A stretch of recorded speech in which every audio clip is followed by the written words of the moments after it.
that match gives us finalist number 1 as predicted, I believe, by Kill 2 on day 1. Hydra Reloaded is the first team ready for the finals we have coming up tonight.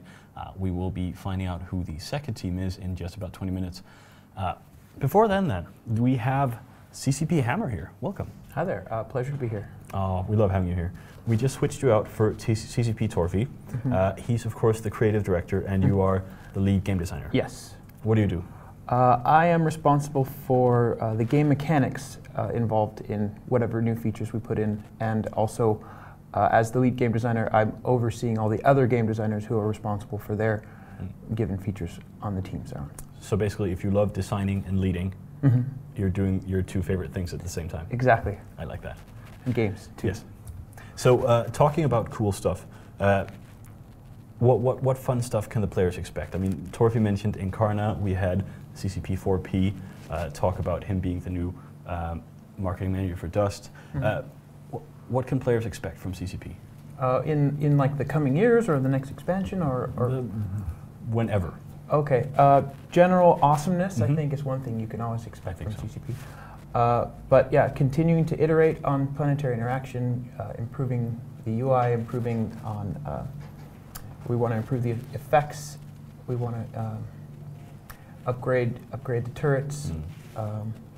We had CCP Shark on, one of our UI designers, because there were a few years when we didn't really have UI designers, and now we have UI designers, and you can tell on like features like planetary interaction that just looks a lot better. I mean, can we go out and say to the players, we're going to keep making these cool UIs? Yeah, absolutely. I mean, that's one of the things for Incarna. We really want to push the having UI bits in 3D.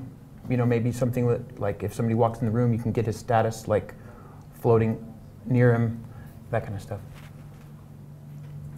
It is definitely really, really cool, and I hope that we see more of CCP Shark as well. Hopefully we see more of other UI designers as well. There's just a lot of cool things coming. And Torvi talked about Incarna as well. Some players have said, it's never coming. But that's not entirely true, though.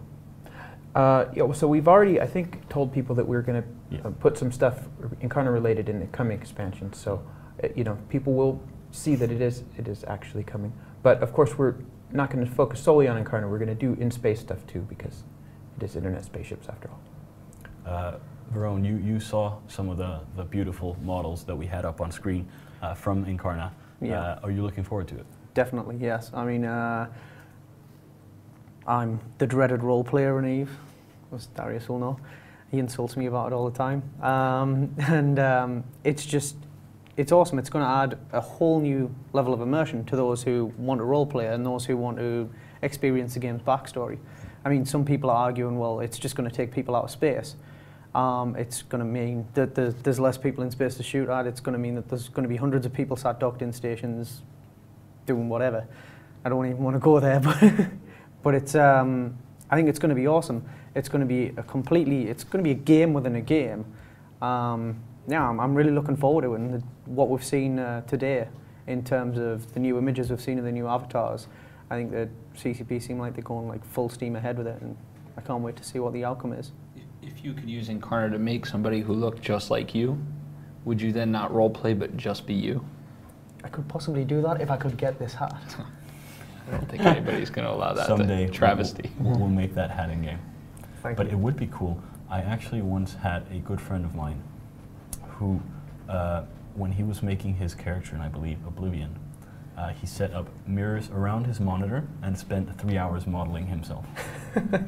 He's going to love this, isn't he? Yeah, I think so. Yeah, in another game, Torfi was making the lead singer from Nickelback. As you do. Yeah, as you do. Yeah. It's lead singer from Nickelback, possibly not for me, but I think I'll figure something out. And I mean, it just seems like we have all these cool things coming. I mean, we have the Incarna, we have Dust, we have more flying in space stuff. Like flying in space combat, I mean, it's a lot of big blocks. What about doing something like combat UI or things like that? Is that something that... It's on our roadmap, like the sort of short-term roadmap. I can't promise any specific dates that it's coming out, but I mean, like you were saying, we do have more UI designers on staff now, so we're going to be pushing that. Which is cool, which is really cool. Darius, you've been in 0.0 for many, many years. Yes. How do you feel?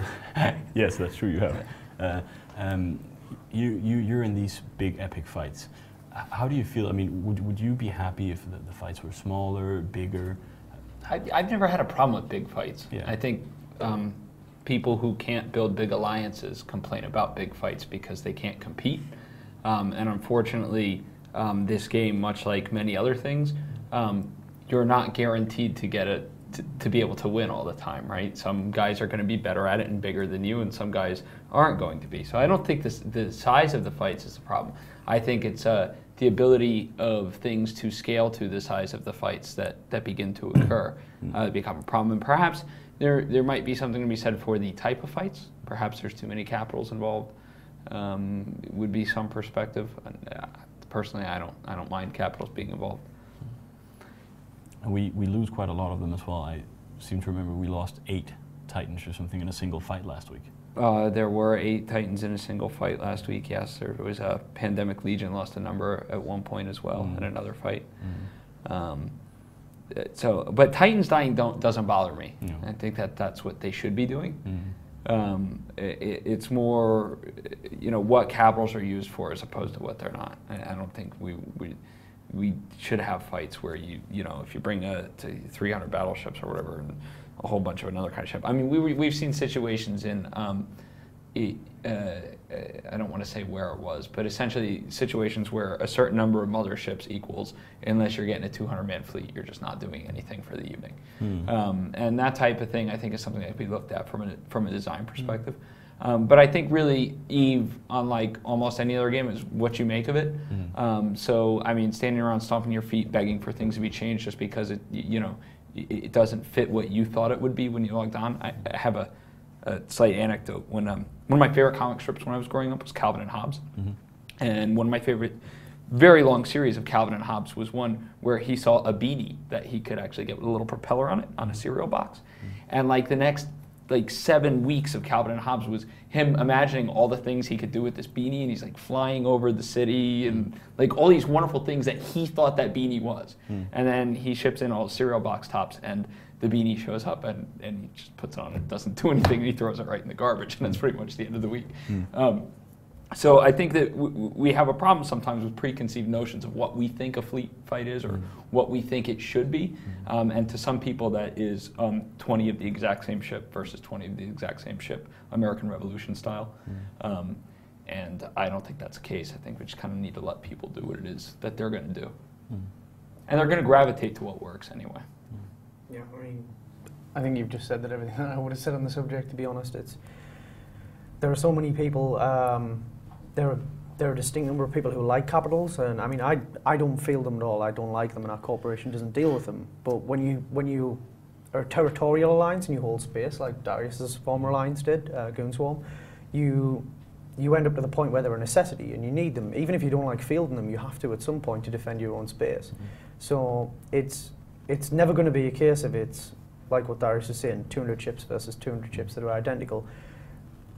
It's basically the sandbox effect. You're going to get people who want to fly this and who want to fly that, and you find places to put them in your fleet, and you end up just making it so much more difficult for the people you're opposing to counter you that way. So, yeah.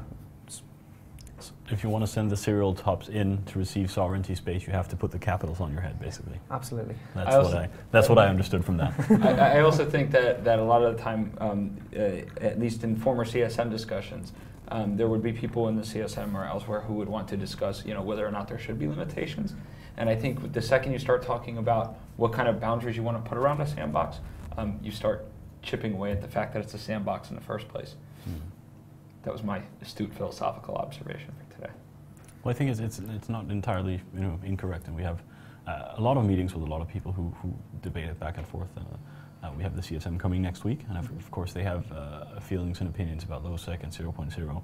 And I mean, you want to make people happy, but at the same time, it has to be responsibly happy, I believe. Can I post you a question from the forums? I suppose so.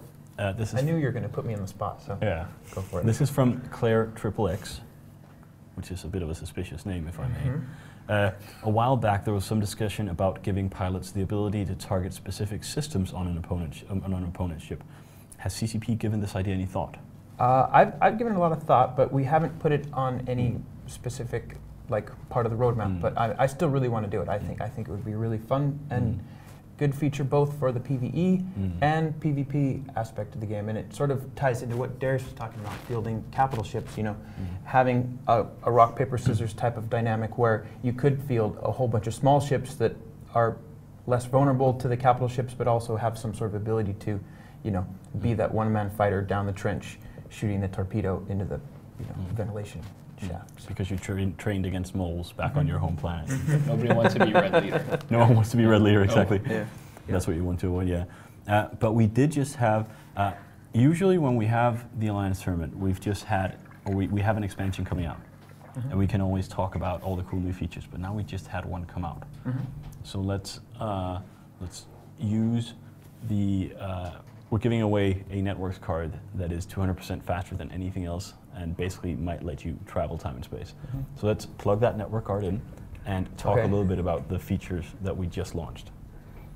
We did planetary interaction. People who see it think, why do I want to play with planets? What's cool about these planets? I think it just adds to the whole sci-fi flavor of things. I mean, these planets have been sort of a backdrop in EVE ever since the game came out. And it's always, you think, well, that's where the people live, that's where all the stuff is, how come we can't go and interact with them in any way? So, this first step gets you taking some resources, and as we iterate on it more and more, we're just going to flesh out how pod pilots interact with planets in the future. And obviously, shooting each other in the face with rifles in dust on planets. On-set planets. Is going to it's true. It's true. People should be able to mine and shoot. That's how it should be. And we have EVE-Gate as well, which is of course one of those things that's an iterative process. We're going to put more stuff on it. Yeah, for sure. I mean, I at first people were kind of scared to put EVE features onto the web because they thought maybe people would stop playing EVE. But I have sort of come to the conclusion that the more we let people play EVE on different formats, the more they're just playing EVE, which is great. So yeah, I mean, I want to put everything that we can basically on EVE-Gate. So checking your market orders, and people have been asking if they can train skills, obviously forever, and yeah, so we want to do all that stuff. But I mean, it's a slow process where we add things as we go, and we've got the calendar, and the mail, and the broadcast now, and we'll just keep adding things. What do you think about that randomly selected group of consumers that happen to be here? Would you like to be able to log in and do all those things in the web? Well, I think changing skills would be wonderful because you're not always in a place where you have your EVE client. And one of the other things, not only as far as all the other things that I would like to do on a client, but taking a step back to planetary interaction, one of the other things I like is the concept. I think that at least in the shorter term, we're taking away some of the NPC seeded goods that just magically appear in stations and giving players the ability to do it. So we're getting closer to a player created market, which is to me a big deal. Yeah, I mean, I thought initially when I heard about EVE-Gate, I thought it was going to detract a lot of focus from the game itself, like stop people from logging in. People would be answering their mails, talking to people and stuff through EVE-Gate rather than actually logging in and playing the game. So I was a bit concerned at the start, but then you realise that it has no detrimental effect on the game because these are all people that, whether you're in game or out of game, you speak with anyway. So it's basically, I've learned over 7 years that EVE's just basically about social engineering. That's the entire thing behind the whole concept of EVE. Sure, it's internet spaceships, but it's all based on reputation and how you're perceived in the game. So being able to speak to people when you can't get access to an EVE client, being able to still, work on buying and selling and doing all kinds of things is just, it's awesome. Yeah, I actually think, just to expand upon that, I mean, one of the things is giant mega alliance management, right? And the capabilities that something like EVE-Gate brings you with that, where I can check my emails in a different client, or I can set up a calendar or schedule ops or do all these things that are done anyway from a giant alliance perspective, but now with a little deeper insight into what's actually going on in the game and a little tighter integration. I think that there's a lot of people playing EVE who aren't really people play EVE without being logged into the EVE client, right? A lot of people I spent 4 years 24, like a second job playing Eve outside of the Eve client. So I mean, you go in and you go on your ops for a couple hours a day or whatever. Outside of that, there's all kinds of things that are occurring whether you allow the integration or not. So I think an acceptance of that and allowing better ties just makes it a better product overall. Yeah, and I mean, people already use all the social tools for everyday things. I mean, you plan parties on Facebook, you communicate with your friends through text messages. I mean, why not let people plan their in-game stuff in EveGate? I mean, yeah, it's just what people do. I honestly didn't think that as a relatively small alliance, like we're non-territorial, we just hang around in LoSec, I didn't think we would use EveGate at all, but as soon as it went live, our guys just took to it like moths to a flame, and the calendar is just full of crap now. There's just stuff everywhere in it, and it works really well because, I mean, I can't even imagine what it must have been like for Darius to run like a 5,000-man alliance. I mean, that would be horrible, especially a 5,000-man alliance full of goons, which is even worse. But it's just such a valuable tool for people who are in leadership positions in the game. It certainly is. Before we talk more to CCP Hammer and the other experts, and indeed find the second finalist, let's go to our commentators in CBSG. Yes, hello, I'm Stevie SG, and I'm here with the commentators for the semi-finals of the Alliance Tournament, the 8th Alliance Tournament. How are we doing, boys? Really good. Yeah? Awesome. With me Sweaty. I have Kill2, and I also have Angel Hun. Angel, how has it been so far? It's been fantastic. The fight that I really wanted to see the most, and the teams I wanted to see the most, Voltron and Hydra, it was fantastic. It's I mean, crazy it was very one-sided seemingly after about a minute and a half, but it really could have gone either way. And they were both very strong teams, very strong setups. The Dream Team just not being able to carry it on, but Hydra doing a hell of a job. Pandemic Legion going forward against a team that was sort of a dark horse, but they're very, very scary Russians, and I'm rooting for DarkSide. So it's nice to see the tournament structure working, and we're seeing teams that are really just as good as each other fighting each other, which is kind of the whole point. So I have some questions from the forums. Now, obviously, we're getting to the end of what's been an incredible 3 weeks. So, Kill2, what have the teams been doing to prep for the tournament? Wow, a lot. I mean, it depends on what team you're talking about, but Hydra, the team that I'm most closely connected to, I know has spent hours and hours and hours for, I mean, at the least the last few weeks, more realistically, the last couple months, on Singularity, testing every day, running setups, testing against other teams in some cases. They obviously, like all of you spend tons of time theory crafting with your friends, sitting around talking about what might work, and yeah, definitely a team that's serious and is going to be still around in this stage of the tournament has spent lots and lots of time practicing, making sure stuff works. Now, obviously, we're at a stage where the past winners may win again, and that happens sometimes. Do you think we're going to end up in a situation where it basically becomes all about fighting the Bob, or fighting that one sort of unbeatable tournament team? I have to say, shut up, Club Bear Channel. Yeah, I mean, there is a point, I think, where you do have to come up with some way to deal with the idea that you're going to be dealing with these monster teams. I mean, any team that wants a serious run at the end of the tournament has got PL looming over the whole thing, and they've got a specter of doom Yeah. down over your shoulder. It's Right. it's a horrible thing to think, oh my God, I have this behemoth looking at me now. Right. Yeah. So, I mean, they're going to have to do something if they win next year, right? What? Well, anyone, I guess, Is going to have to do something if who wins? if they win again.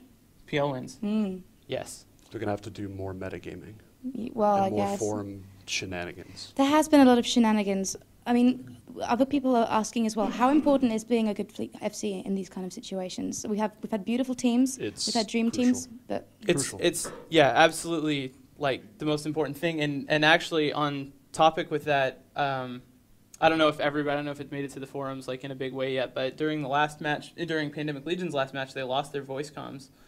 During the middle of the match, their vent server went down, and even just that happening, their comment on it was, if it would have gone down 30 seconds earlier, they probably would have lost, and if it would have gone down a minute earlier, they definitely would have lost. You have to be able to communicate and execute as a really good group that is well coordinated, and FCing is like the most important part of that. So It was amazing how much difference target calling made, especially matches like Agony Empire's first qualifier match. That was the FCs that make those decisions on the fly, not necessarily able to see all the information that we can, or seeing things through a completely different angle, different light, it's really important. Okay, well, I think with that we should probably pass it back to Soundwave in the studio. Thank you very much, Stevie.